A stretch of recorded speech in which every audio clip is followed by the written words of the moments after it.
Kung titingnan po natin ang committee report, pinarusahan po si Representative Barsaga on 3 grounds. Unang-una, Republic Act 6713, Code of Ethics, of course, ang ating House Rules under Rule 20, and finally, conduct on becoming of a member. Specifically po, inakalagay sa complaint, tatlo lang naman yan in essence. Unang-una, yung ostentatious display of wealth. You cannot count that as a genuine political criticism. It touches upon the conduct and decorum of a member of the House.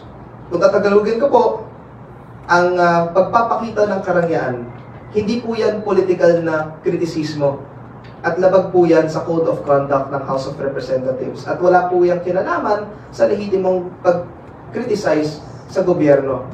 Pangalawa po, bibigay po ako ng pangalawang halimbawa, ang pag-post ng mga larawan na nakakabastos sa ating mga kababaihan. Wala ka po dyang kinikriticize politically. And of course, hindi na po yan parte sa trabaho mo bilang isang mambabatas, and it doesn't reflect well on the institution as a whole.